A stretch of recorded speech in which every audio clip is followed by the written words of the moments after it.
Oke, shalom, selamat pagi semuanya. Kita bersyukur, berterima kasih pada Tuhan. Pagi hari ini kita boleh bangun lagi dengan tubuh yang diberkati, dengan kekuatan kesehatan yang baru yang datang daripada Tuhan. Kita bersyukur oleh karena kuasa darah Yesus yang menguduskan, menyucikan kita, menebus hidup kita, sehingga kita boleh berlayak terus ada dalam hadirat Tuhan. Bapa, kami bersyukur, kami berterima kasih kepadamu pagi hari ini. Terima kasih buat darahmu yang menguduskan hidup kami, buat darahmu yang menyucikan, sehingga kami boleh layak menghampiri tahta kasih karunia-Mu. Sungguh bukan karena kuat gagah kami, bukan karena perbuatan baik kami, tapi semata-mata karena anugerah-Mu dalam hidup kami, yang Kau nyatakan dalam hidup kami. Sewaktu kami masuk dalam hadirat-Mu, menikmati hadirat-Mu, menaikkan pujian, penyembahan, dan rasa syukur kami kepada-Mu. Sebab Engkau baik, Tuhan. Engkau sungguh baik, Engkau sangat baik. Engkau selalu baik. Dan selamanya Engkau baik. Terpujilah nama-Mu, Tuhan. Masuk keluar Maha Kudus dengan darah anak domba. Ku masuk dengan hati tulus, menyembah yang Maha Kuasa. Masuk bangun, ku masuk keluar Maha Kudus dengan darah anak domba.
namamu, kami muliakan Engkau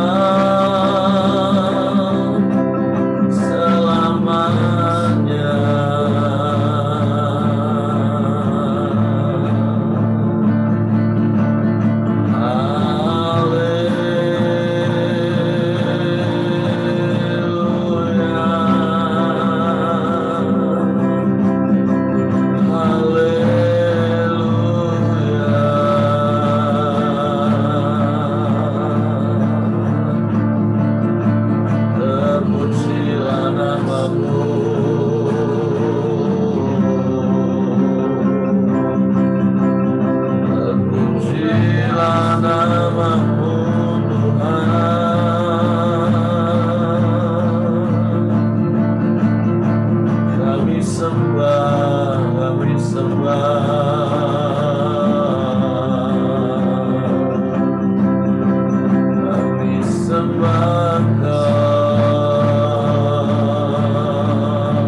Tiada yang seperti-Mu Tuhan, tiada yang lain, hanya Engkau yang layak dipuji, disembah.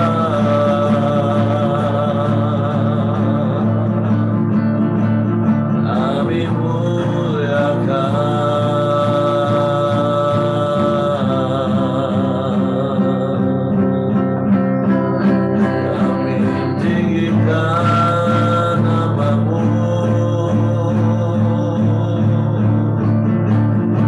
bersyukur Kau tebus hidup kami. Kami bersyukur Kau layakkan kami menghampiri tata kasih karunia-Mu, menaikkan pujian penyembahan bagi-Mu Allah yang maha besar. Sebab Engkau yang layak dipuji, Engkau yang layak disembah, Yesus Tuhan.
yang sama seperti-Mu. Engkau satu-satunya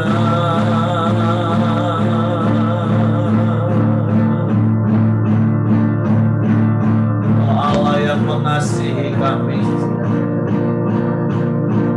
Engkau Allah yang berikan semua yang terbaik bagi kami. Kami bersyukur, kami bersyukur, kami sembah.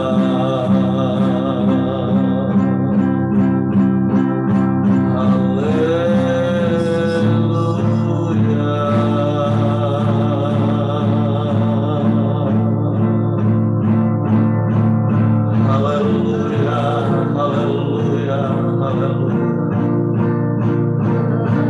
haleluya, haleluya,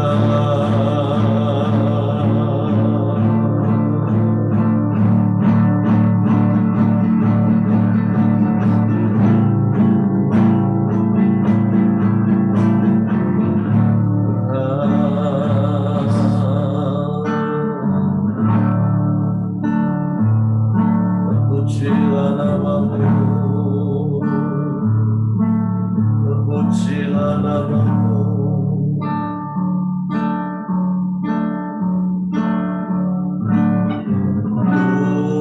Engkau tahu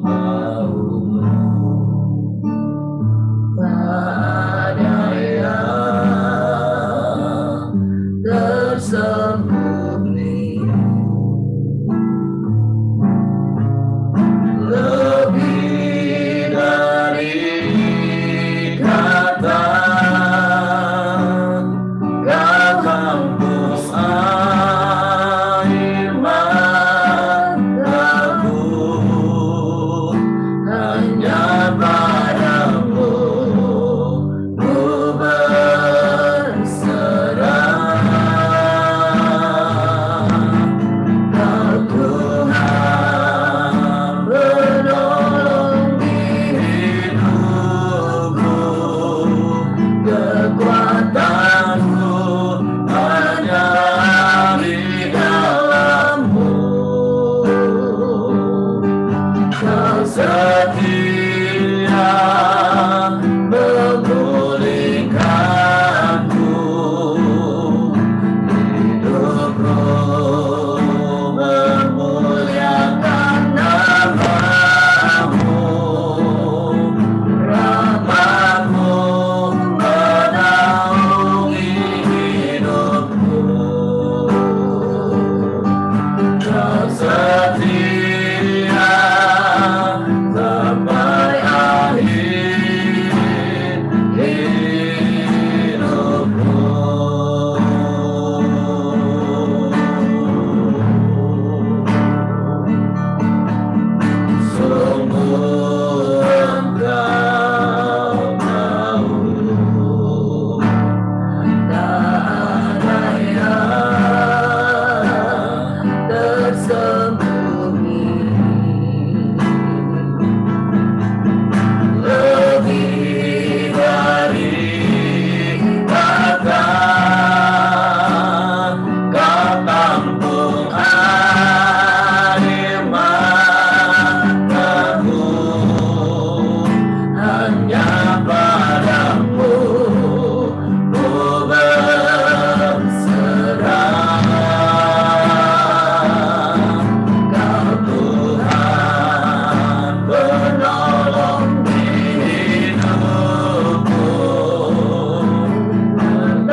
yang setia. Engkau tidak pernah meninggalkan kami sampai kapanpun. Engkau tidak pernah meninggalkan kami dan membiarkan kami. Sebab Engkau Bapa yang setia. Engkau juga tidak akan pernah ingkar janji-Mu.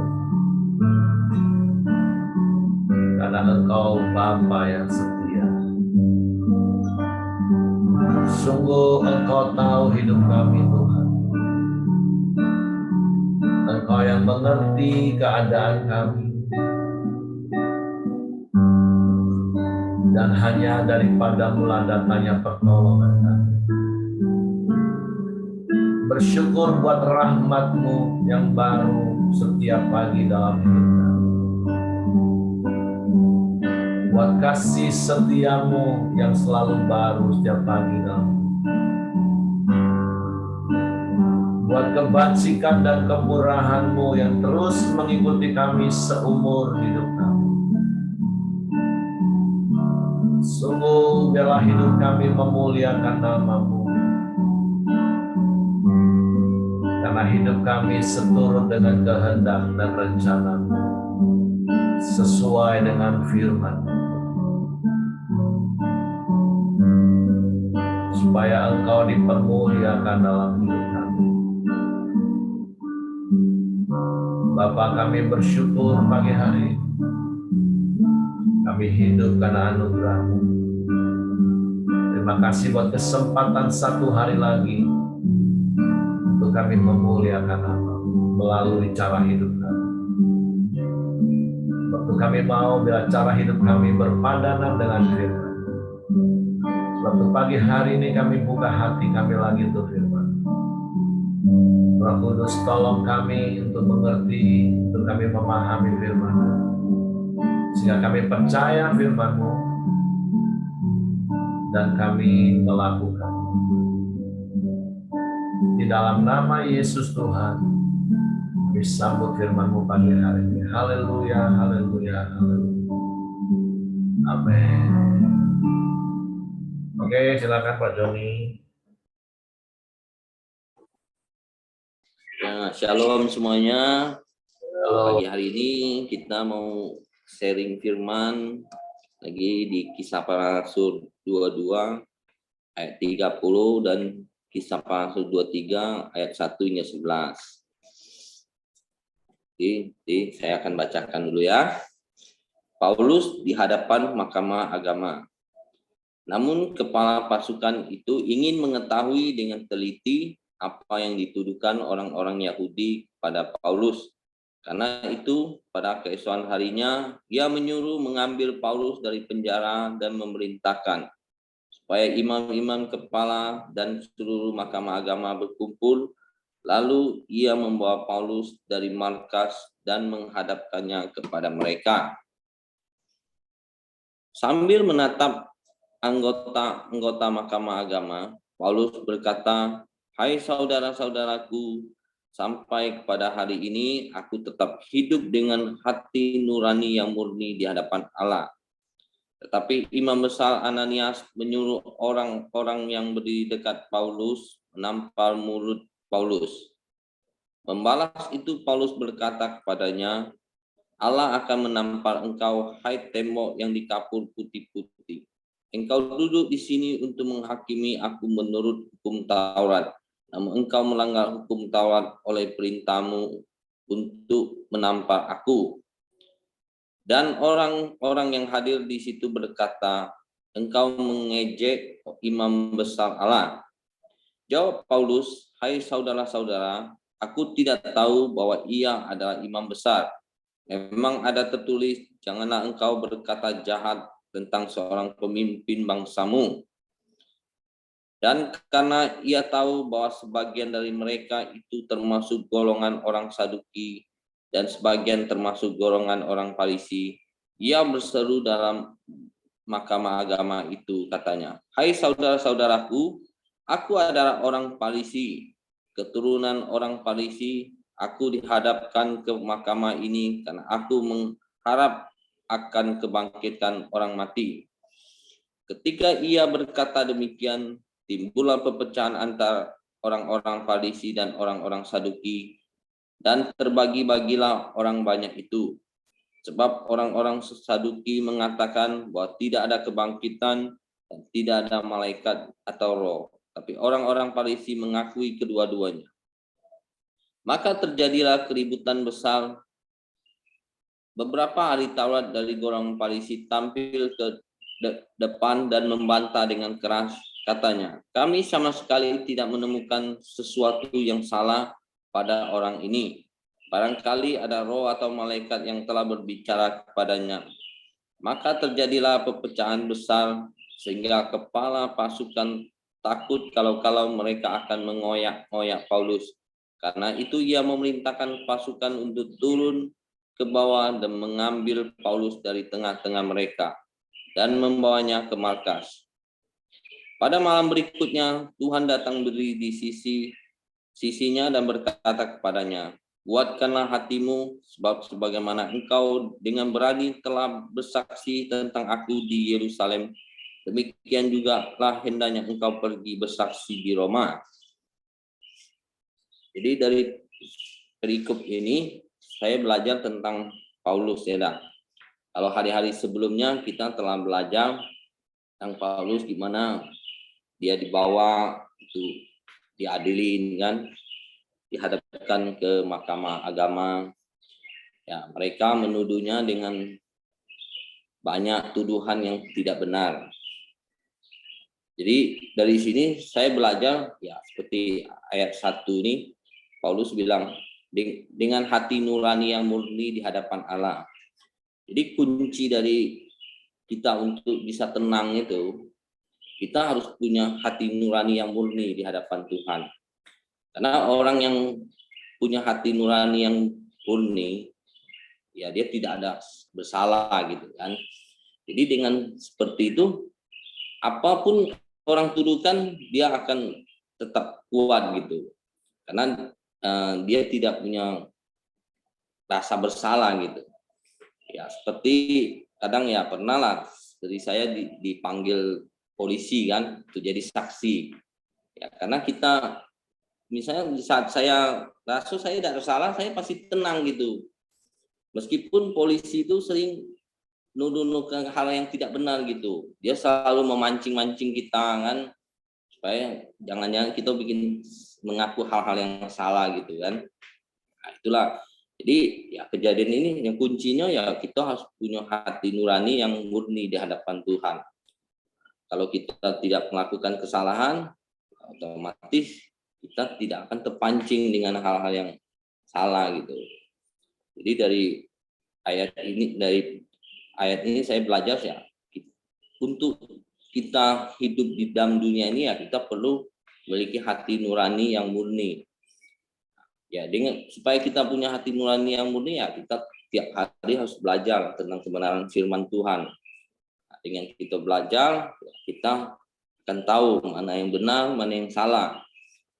Karena di dalam dunia ini ya tidak selalu yang benar itu benar gitu, tapi seringkali disalahkan juga. Nah, jadi tetap supaya kita bisa itu ya kita terus belajar. Ya seperti kita lihat Paulus kan, dia bisa tenang menghadapi pengadilan ya meskipun ya ini cukup berat gitu kan bagi orang biasa gitu. Ya, tapi di ayat terakhir kan Tuhan juga kasih tahu gitu. Pada malam berikutnya Tuhan datang berdiri di sisinya dan berkata kepadanya, kuatkanlah hatimu sebab sebagaimana engkau dengan berani telah bersaksi tentang aku di Yerusalem, demikian juga hendak engkau pergi bersaksi di Roma. Nah, jadi kita lihat tujuan Tuhan itu untuk Paulus itu, Tuhan sudah punya rencana untuk Paulus supaya dia bersaksi juga di Roma gitu kan. Jadi demikian juga hidup kita, kalau Tuhan punya tujuan untuk hidup kita ya dia pasti pelengkapi. Meskipun kadang kita dihadapkan dengan hal-hal yang secara manusia kita pikir kenapa ini harus terjadi gitu kan. Nah, tapi di sini ya Tuhan punya rencana. Makanya ya kita harus tetap dekat sama Tuhan. Pasti Tuhan kan memberi kita kekuatan untuk menjalani hidup ini, untuk melewati cobaan tantangan dan rintangan. Ya, seperti Paulus ya, kita harus banyak belajar, ya bukan cuman belajar Alkitab, tapi pengetahuan tentang hukum juga kita harus belajar gitu. Supaya jangan kita disalahkan, kita tidak ada pembelaan gitu. Ya minimal kita tahu dasar-dasarnya lah gitu. Ya mungkin dari saya itu yang bisa saya bagikan. Ya, kuncinya ya kita miliki hati nurani yang bersih di hadapan Tuhan. Saya serahkan sama Pak Heri untuk melanjutkan.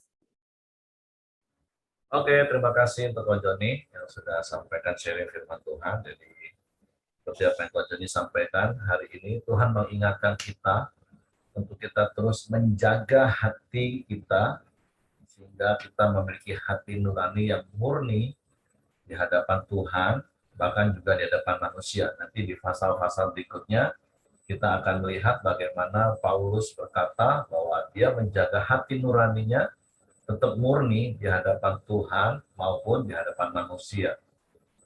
Artinya kita belajar hidup tulus apa adanya, berpadanan dengan firman Tuhan. Sehingga seperti Ko Joni tadi katakan, ketika kita bisa menjaga hati kita seperti itu akan membuat kita tenang. Nah, yang kedua, ketika kita menjaga hati nurani kita murni di hadapan Tuhan, di hadapan manusia, yaitu kita hidup tulus apa adanya, nggak neko-neko, nggak ego, maka kita akan menjadi orang yang tidak akan bisa dipecah belah. Karena kalau kita melihat kisah berikutnya, bagaimana kelompok Farisi dan kelompok Saduki akhirnya terpecah-pecah, karena memang mereka masing-masing punya ego, masing-masing punya prinsip, masing-masing punya keinginan sendiri menurut apa yang mereka tahu, menurut apa yang mereka mau. Nah, jadi ketika hati kita tulus, hati nurani kita murni di hadapan Tuhan dan di hadapan manusia, maka kita akan menjadi orang yang akan tetap tinggal tenang, mendengar kabar apapun, karena kita tahu, seperti berkali-kali saya katakan, orang yang rendah hati itu nggak akan terusik oleh apapun dan oleh siapapun, karena dia sadar dia sudah ada di tempat yang paling rendah. Sehingga nggak akan ada pernyataan apapun, pernyataan siapapun yang bisa merendahkan dia, yang memancing dirinya untuk merespon salah. Nah, apalagi kita tidak lagi mempertahankan harga diri sampai lupa diri, karena kita tahu harga diri kita sudah ditebus di kayu salib, sehingga apapun yang kita alami, apapun yang kita dengar, itu tidak akan memancing respon yang salah dalam hidup kita. Nah, berbeda dengan orang Farisi dan orang Saduki, karena mereka lebih fokus kepada ego masing-masing, pendapat masing-masing, bukan apa kata firman. Mereka lebih berpegang pada doktrin masing-masing. Ya, inilah yang terjadi bahkan sampai hari ini. Bisa ada perdebatan bahkan di kalangan yang boleh dibilang sama, kitabnya sama, tapi ketika masing-masing berpegangnya pada doktrin, bukan menjaga hati nurani yang sama-sama murni sesuai firman, ya ujungnya bisa berdebat satu dengan yang lain. Tapi saya mendorong setiap kita untuk kita belajar hidup apa adanya sesuai dengan apa kata firman. Walaupun ada perbedaan, jangan jadikan itu sebuah perdebatan, karena memang setiap kita punya tingkatan pengenalan yang berbeda. Makanya saya mendorong untuk kita terus bertumbuh dalam mengenal dan benar-benar bayar harga, karena satu-satunya cara untuk kita mengenal Tuhan, tidak ada cara lain, yaitu kita terus belajar menggali firman Tuhan dengan hati yang haus dan lapar akan Tuhan. Sehingga kita akan semakin bijak, kita akan semakin mengenal Tuhan. Nah, itu yang pertama. Nah, yang kedua, kita juga belajar dari Paulus, bagaimana Paulus itu menjadi orang yang cerdik. Makanya, seperti firman Tuhan yang kemarin kita juga sempat singgung, rendah hati, tetap tenang, tapi mengetahui, memahami, dan menguasai situasi. Artinya seperti apa yang Yesus ajarkan, kita ini harus cerdik seperti ular, tapi tulus seperti merpati. Seperti apa yang Paulus lakukan di dalam perikop ini. Karena dia tahu yang dihadapannya ini adalah orang-orang Farisi dan Saduki yang memang punya perbedaan yang meruncing, yang tajam. Nah, disitulah Paulus pakai. Dan sekali lagi, Paulus tulus, nggak ada maksud yang lain, karena yang disampaikan tetap kebenaran. Karena yang dia katakan, aku diadili di sini karena mengharapkan tentang yang namanya kebangkitan, dan itu nggak salah, itulah kebenarannya. Yang salah itu kan hati nurani kelompok Farisi dan Saduki yang sama-sama tetap mempertahankan ego masing-masing, mempertahankan pendapat masing-masing, mempertahankan prinsip dan doktrin masing-masing. Nah, Paulus melihat situasi, ada momentum yang tepat, dan dia bertindak dengan tepat. Nah, itu orang kalau tenang, dia bisa menguasai situasi, dan dia bisa memahami, dan sekali lagi firman Tuhan yang mengajar kita untuk kita cerdik seperti ular, tapi tetap ingat harus tulus seperti merpati. Karena kalau kita nggak cerdik, ya kita akan dimakan oleh serigala-serigala yang selalu ada mengintai sekeliling kita dengan berbagai macam cara. Jadi beda ya, cerdik dan licik itu dua hal yang berbeda. Yang Tuhan Yesus ajar bukan licik, tapi cerdik. Orang cerdik itu kan pasti orang yang berhikmat, orang yang mengetahui banyak hal.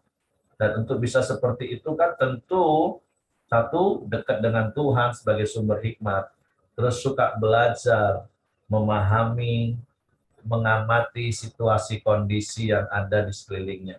Nah, mari jadi orang-orang yang cerdik seperti ular, tapi tulus seperti merpati. Sehingga seperti apa yang Paulus katakan. Karena kalau kita nggak cerdik, seringkali kita justru terjerat dan terperangkap oleh ketulusan. Karena kalau ketulusan tidak didampingi dengan kecerdikan, itu jadi kepolosan. Nah, kepolosan nyerempet-nyerempet dikit dengan kebodohan. Nah, sehingga terlalu bodoh atau terlalu polos lah kalau nggak mau dibilang terlalu bodoh. Akhirnya kita suka dibodoh-bodohin oleh orang lain, kita dimanfaatkan oleh orang lain, sehingga akhirnya ujungnya kita marah sendiri, kita emosi sendiri. Padahal yang salah kan bukan orang. Orang di dunia ini pasti akan selalu memanfaatkan. Walaupun tentu di satu sisi kita nggak boleh memanfaatkan orang. Kita tidak boleh memperdaya orang. Tapi kita harus memberdayakan orang. Nah, beda Bapak Ibu ya. Memberdayakan dan memperdaya. Nah, jadi kita harus memberdayakan orang, bukan memperdayakan orang. Kita cerdik dan tulus. Itu kata Eckhart kan, keseimbangan itu adalah kunci kehidupan. Karena kalau kecerdikan nggak diimbangi dengan ketulusan, itu jadi licik. Tapi ketulusan nggak diimbangi dengan kecerdikan, itu jadi, maaf, kebodohan. Terlalu polos jadinya kita. Nah, makanya yuk terus bertumbuh di dalam mengenal Tuhan, sehingga kita menjadi orang yang bijak. Wawasan kita semakin luas, menghadapi, mengamati situasi yang sedang terjadi, sehingga kita tahu mengambil langkah dan keputusan yang tepat, seperti Paulus. Nah, yang berikutnya yang saya dapat juga selain apa yang Johnny tadi sampaikan, ya ada ayat yang dikatakan oleh Paulus bahwa kita juga janganlah engkau berkata jahat tentang seorang pemimpin bangsamu. Nah, ini juga mengingatkan kita, seringkali kita juga harus bertobat, karena begitu melihat situasi kondisi terkadang tanpa sadar kita mulai memberikan penghakiman. Nah, ada pemimpin, ya bersyukurlah ya, 2 periode ini kita diberi pemimpin bangsa yang benar-benar kita salut, kita lebih banyak mengeluarkan kata-kata pujian, karena memang kinerjanya yang luar biasa, sehingga kita melihat sampai hari ini. Walaupun hari-hari ini di level bawah, di bawah presiden maksud saya, di Facebook, di media sosial, para pendeta juga sedang ribut, walaupun saya nggak ngikutin, karena kemarin di Komsel ada yang ngomong, ada yang cerita, wah gara-gara uang, ini pendeta-pendeta di ibu kota sedang bergejolak berkaitan dengan pemimpin. Tapi sekali lagi ya firman Tuhan mengingatkan kita pagi hari ini, jangan sampai kita mengeluarkan kata-kata yang jahat tentang pemimpin kita. Lebih baik kita doakan pemimpin kita yang jahat sekalipun, supaya dia punya roh yang takut akan Tuhan, sehingga bisa memimpin bangsa ini dengan baik dan benar. Nah, sekali lagi kembali kepada yang saya katakan sebelumnya, kita bersyukur 2 periode ini pemimpin kita, presiden kita adalah presiden yang seringkali justru membuat kita akhirnya mengucapkan kata-kata yang baik, memuji kinerjanya. Nah, kita terus berdoa supaya ke depan pemimpin Indonesia itu menjadi pemimpin yang benar-benar takut akan Tuhan. Sepintas kemarin saya juga baca harusnya hari kenaikan Isa Al-Masih mau diganti dengan hari kenaikan Yesus. Wah, itu pun jadi sempat heboh. Tapi saya pikir ya sudahlah. Berarti kalau mereka tetap ngotot dengan kenaikan Isa Al-Masih, berarti mereka mempercayai bahwa Isa Al-Masih itu naik ke surga. Iya. Itulah kadang orang kalau sudah paradigmanya dikotak dengan kebencian dan ego kan jadi rumit kayak begitu. Saya pikir ya sudah, nggak usah dirubah kenaikan Yesus. Kalau itu hari kenaikan Yesus, berarti memang itu untuk orang Kristen, yang mengakui orang Kristen. Tapi kalau itu kenaikan Isa Al-Masih, berarti mereka semua mengakui bahwa Isa Al-Masih, Yesus itu naik ke surga. Padahal ajaran mereka kan nggak seperti itu sesungguhnya. Nah, artinya diserupakan. Tapi it's okay, itu contoh-contoh saja. Maksud saya sekalipun bagaimanapun pemimpin kita, ya kita belajar untuk menahan mulut kita, untuk tidak berkata-kata jahat, tapi lepaskan doa dan berkat atas hidup mereka. Oke, itu saja sih yang Tuhan ingatkan, yang ingin saya tambahkan selain dari apa yang Ko Joni tadi sampaikan. Oke, silakan Bu Mirianti. Ya, puji Tuhan. Kalau saya belajar dari Paulus, jadi Paulus ini mempunyai hikmat yang luar biasa. Selain dia tekun membaca kitab-kitab suci, Paulus ini secara khusus mendapat mandat dari Tuhan untuk memberitakan Injil sukacita kepada bangsa-bangsa di luar bangsa Yahudi. Nah, itu sebabnya sampai dia sampai ke mana-mana, ke Efesus dan semuanya ya, Efesus di Asia kalau menurut firman Tuhan ini. Tapi caranya kadang-kadang saya juga merasa aduh sedih gitu ya.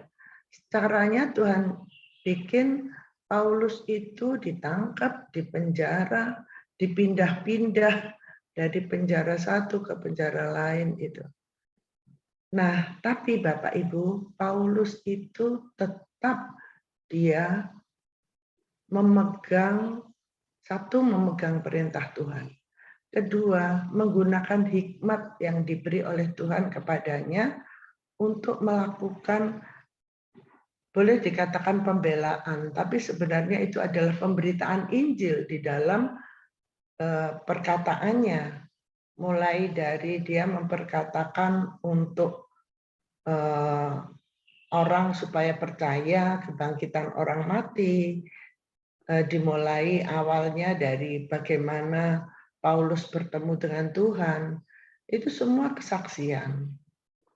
Nah, Bapak Ibu, akhir-akhir ini juga di Indonesia ada orang-orang yang dipenjara karena keyakinannya. Ya, Bapak Ibu. Ada yang Muslim, Bapak Ibu tahu ya, dengan inisial HR ya. Bapak Ibu lihat bagaimana perkataannya, sangat mengerikan kata-katanya, menghasut ke sana ke sini, nggak ada isinya sama sekali, menjelek-jelekkan pemimpin. Nah, beda kan? Kalau Paulus mengatakan kan kita dari ayat firman Tuhan, kita tidak boleh menjelekkan pemimpin. Nah itu. Kemudian ada lagi yang dipenjara karena percaya Yesus. Tapi orang ini tidak beruntung ya. Dia itu baru percaya Yesus. Dan karena semangat yang demikian besar, sampai dia masuk penjara. Tapi beda dengan Paulus. Paulus masuk penjara benar murni karena Tuhan memberikan mandat untuk memberitakan Injil sukacita bagi bangsa-bangsa lain. Nantinya sampai Paulus ini ke Roma dalam Kisah Para Rasul ya. Itu pun dalam perjalanan dia minta keadilan ya. Pengadilannya itu berjenjang sampai ke Mahkamah Agung, yaitu ke Kaisar. Nah, Bapak Ibu, itulah. Padahal pada akhirnya nanti kita tahu ya, Roma menjadi suatu denominasi khusus dalam percaya kepada Tuhan Yesus sampai sekarang. Ya kan? Nah, Bapak Ibu, saya belajar dari Paulus itu karena pertama dia taat ya, memegang perintah Tuhan, tugas yang diberikan kepadanya. Selain tadi yang dikatakan rendah hati dan sebagainya, Paulus itu hikmatnya luar biasa. Bukan karena kepandaiannya dari latar belakang dia sebagai pemimpin pasukan ya, sebagai tentara, petinggi tentara, jenderal tentara, bukan. Tapi karena sebenarnya Paulus itu tekun membaca firman Tuhan dari kitab-kitab ya. Karena pada saat itu Injil belum tertulis. Waktu Paulus hidup, kitab suci belum tertulis seperti sekarang. Nah, kenapa Paulus tahu banyak hal? Karena dia membaca kitab-kitab terdahulu. Jadi hikmat yang didapat dari kitab-kitab dan ketaatan memegang perintah Tuhan, itu yang saya pelajari dari Paulus hari ini, supaya saya juga dapat mempraktekkan dalam hidup saya. Terima kasih, puji Tuhan. Oke, terima kasih. Nanti. Oke, silakan Bapak Ibu yang lain. Kalau ada hal-hal yang lain yang Bapak Ibu mau tambahkan. Jadi mari terus belajar dari firman.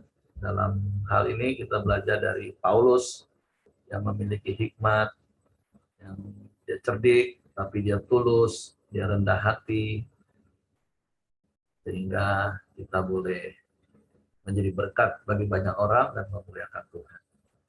Tapi kalau tidak ada, saya serahkan kepada Hengki. Oke, mari kita masuk dalam doa kita di pagi hari ini. Bapa yang baik, kami bersyukur kepadamu ya Tuhan. Engkau baik, Engkau sungguh baik ya Bapa. Di pagi hari ini ya Tuhan, biarlah kebenaran firman-Mu ya Bapa terus ada dalam hidup kami, memampukan kami. Pada saat Tuhan kami menghadapi masalah ya Tuhan. Kami percaya Roh Kudus dari Engkau ya Tuhan, yang terus memberi kami hikmat, memberikan kami jalan keluar ya Bapa. Biarlah kami mau Tuhan hidup sesuai dengan kebenaran firman-Mu ya Bapa. Biarlah hidup kami juga Tuhan terus mempermuliakan Engkau ya Tuhan. Terima kasih ya Bapa yang baik. Terima kasih ya Tuhan buat segala kebenaran firman-Mu. Melalui Paulus Tuhan, kami mau mengabarkan kebenaran firman-Mu ya Bapa, mengabarkan Injil-Mu ya Tuhan. Pakai setiap kami juga ya Bapa, seperti Paulus ya Tuhan. Terima kasih buat pagi hari ini, buat Ko Joni yang telah menyampaikan kebenaran firman-Mu. Biarlah Tuhan terus memberkati, Tuhan pakai Joni lebih lagi ya Tuhan, dan juga istri dan anak-anaknya Tuhan terus pelihara ya Bapa. Dan usahanya juga Tuhan berkati ya Tuhan. Terima kasih kami serahkan Ko Joni ke bawah kuasa-Mu. Biarlah di pagi hari ini kami juga berdoa buat Joni, teman dari Lydia ya Tuhan, di mana sedang sakit kanker limfoma ya Tuhan, stadium 4. Biarlah Tuhan tolong, Tuhan pulihkan, Tuhan sembuhkan di dalam nama Tuhan Yesus. Biarlah pengenalan akan Engkau juga terus ada di dalam hidupnya Joni ya Tuhan. Kami serahkan Joni temannya Lydia ke bawah tangan kuasa-Mu ya Bapa. Dan kami juga berdoa Tuhan, beracara WPA di kota Jambi Tuhan tanggal 17 hingga 19 Mei ya Tuhan. Secara khususnya untuk kolaborasi tim nasional dan internasional agar berjalan dengan baik. Panitia diberikan kesehatan, hikmat, serta kekuatan dari Tuhan. Tuhan juga memberikan cuaca yang cerah, dan juga listrik, jangan ada gangguan ya Tuhan. Terima kasih, kami juga serahkan acara ini ke bawah tangan kuasa-Mu. Kami juga terus berdoa buat Ibu Junior Megawati ya Tuhan. Biarlah Tuhan juga terus memberikan kesehatan, pemulihan hari demi hari lebih baik lagi ya Tuhan. Kami serahkan Ibu Junior Megawati ke bawah tangan kuasa-Mu. Kami juga terus berdoa buat Mama dari Ibu Ciacia ya Tuhan.